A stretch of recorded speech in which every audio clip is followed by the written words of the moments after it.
A cute and scary gingerbread man cake. We're making a two-faced cake today, and I think both sides are adorable. I think the side that's meant to be scary is just as adorable as the side that's meant to be adorable, which is why I love this. Hi everyone, my name is Renee Zellweger. Let's get started.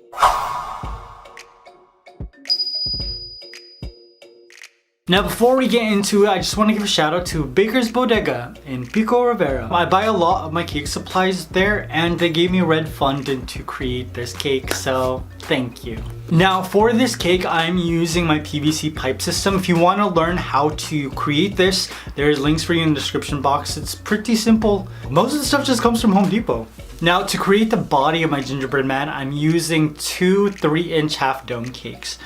And I'm adding a support system for the bottom of his head, and then I'm adding 2-inch half dome cakes to create the top of his head. There's not a lot of cake because I wanted his head to look gigantic. His body's gonna look itty bitty and his head's gonna look super big, so that makes it look even more cute. Now we got buttercream in between each layer, and then I've got a crumb coat of buttercream as well. I place this into the fridge to set up for like 30 minutes, and then I start to carve at it a little bit. I decided to flatten out his belly area on both sides and start to flatten out his head as well. Gingerbread men are cookies, so the entire thing's supposed to be flat. I wanted there to be a little bit more cake than just like that much. So I'm just flattening out both sides to make it look more flat. Now for the scary side, notice that I am creating a little bit of a ledge. So I made just like this ledge so that there's like a little sort of shelf for all of his teeth. After that, I just re-crumb coated my cake. It's so much easier to work with when you let it set in the fridge. And it's so much more stable when you start to add your fondant.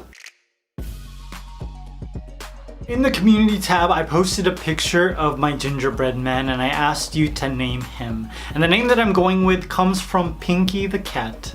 We're calling him Cookie Pie. We're calling him Cookie Pie because I like saying it. Cookie Pie. Oh, that's a great name. I love it. Ooh, Cookie Pie, you're gonna be a lady killer. I can see it. Now I'm wrapping my entire cake with a very gingerbread man-y brown fondant. The reason I like this, it's chocolate, but it's very saturated brown. With the Baby Yoda cake I created, it's a very dull brown. This has a lot of orange in it, and I just love how bright it is. Now, I knew that I was going to have some seams because I don't know how to put fondant on a cake without seams apparently. So I just made sure that all of the seams were on the scary side of the cake. Cute and kawaii side is just like one piece of fondant. And so you gotta make sure that it's smooth everywhere. But on the back, I'm gonna be doing a lot of like texture work to create wrinkles and like indentations for his eyes. So I made sure that all of those seams could be hidden behind the texture. After that, I started to add fondant limbs to create the legs and arms of my gingerbread man. I was gonna do like the bottom of his legs with cake as well, but there isn't enough content for cake. So to make it easier on myself, I just use huge chunks of fondant. For his arms as well. Now the first side I'm gonna create is the cute side. Very simple, we got a really nice red bow. Oh, thank you Baker's Bodega. Now I asked you what Cookie Pie's favorite hobby was. And I'm going with Night Fury. He enjoys stealing candy off of his neighbors' gingerbread houses. So the way that I interpreted it, Cookie Pie's best friend's home burned down and now he's homeless. Cookie Pie realized that he could steal candy and also building material from other people's houses and very slowly build his friend another house. He's got a heart of gold, sort of, but also he's a thief. Or but how about like the people he was stealing from were the rich, and so he's sort of like a gingerbread Robin Hood. It's sort of like a gingerbread Robin Hood type of deal. There's a lot of questions about morality though. And then I just started to add some detail with white fondant to create some icing. Just had it wrapped all the way around to the scary side of the cake. And we got 2 very nice blue buttons. Oh, look how adorable it is. So simple. Then I moved on to his face. Face is very simple to make. Look at that. Just a U for his mouth and 2 black eyes and a curly Q. Now we got some catch lights going on. What color did I make his eyes? I forgot. I made this cake like 4 weeks ago. So I'm like looking over the footage like, what's happening next? Green! I made his eyes green. Oh, I like that. I like the hint of pink that I put on the side of his eyes as well. And the second catch light, oh, it just sets it over the top, doesn't it? Look at you, you look so cute. Nobody knows what's on the other side of this cake because of how adorable you look. Now I asked you guys what Cookie Pie's, hold on, I gotta say it again. Cookie Pie's favorite cookie was, and Casey Gagnon said gingerbread. He's a cannibal. Idea. So this is a story behind that. Cookie Pie, hold on. That's such a good name. Cookie Pie was just a regular gingerbread man that somebody baked and pulled out of the oven. And when he was letting the cookies set on his countertop, Cookie Pie rose to life after 5 minutes of sitting there. So Cookie Pie does this all the time. He bakes a whole bunch of gingerbread men and he lets them sit for 5 minutes. He turns on the timer, and after 5 minutes is done, if none of them come to life magically, then he eats them because he really likes the way they taste. But you see, he gives them a chance to come alive, but only probably like 2 every couple of years actually do. Now let's move on to the creepy side. So I'm gonna put almost the exact same details, except they're gonna look a little bit more worn, a little bit more disgusting, so that he looks scary. The kawaii side looks brand new. This guy has seen like 25 million years, and that's why he looks this terrible.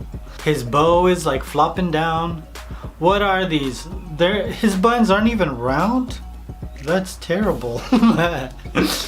Oh man, somebody needs to take you to Macy's so you can get a new outfit. They got a good sale at Nordstrom's. If you want to go, I'll take you. I really wanted him to look torn, so even the white fondant that represents icing, I made it so that it looks like it's just dripping down. I'm sorry. You look like somebody who's having a bad day, but that's how it's intended to look. Now I'm adding on a little bit of magic sauce to his face and just covering it with a second piece of fondant. Now I'm just gonna cut away the excess and blend this. Because I'm adding so much texture, you won't see the seam at all. Blend it.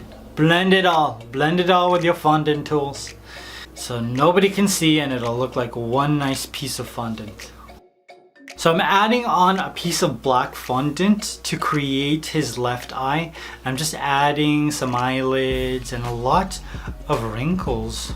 This guy is like the gingerbread cookie that you forgot to set the timer for. For me, that's like every gingerbread cookie. But for professional bakers who just forget to set the timer, this is what happens. Now for his right eye, I made this huge crater because I wanted to fill it with like a huge red piece of fondant. It's supposed to be like a M&M that's cracked. Because whenever you put an M&M in your cookie dough and you bake it, the shell cracks. Happens all the time. After that, I started to add some wrinkles to the bottom of his face and create his mouth. Ooh, so we got some maroon fondant going into his mouth to make it look like it's more deep than it actually is. And then I'm using the shelf to add some of those teeth. He only has 3 teeth? Wow. You're living a terrible life. You need to make better decisions when it comes to brushing your teeth, homie. Last but definitely not least, we gave him a curly Q, just like the adorable side. Oh, I can't wait to paint this, man. I just love it. I love all the details I add. I even added the pink on his cheeks that's on the other side. All of the details are the same, but I'm just gonna make them look dirtier and more scary. So I'm adding on a little bit of luster dust with some black food coloring and just painting it everywhere so that it falls into all of the wrinkles I created, the outline of the M&M and the curly Q.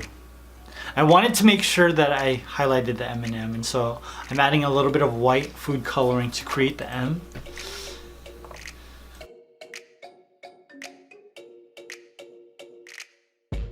After that, my double-sided gingerbread man was complete. Yeah, boy! Look at that. Oh, that bottom lip. It is so pushed forward and so thick. I love it. This is definitely one of my top 5 double-sided cakes. The cute side is adorable. You should be in an Oshkosh B'gosh commercial. And the terrifying side is hideous. But also, I would put you in that same commercial. Now, I will be doing a lot of double-sided cakes this year, so let me know in the comments what you think I should make. I've got a ton of ideas. What else? Okay, so what if there was like, hold on. I'm getting too excited. I'm getting ahead of myself. I hope you guys are having a happy holiday. I love you. I will see you very soon. Peace!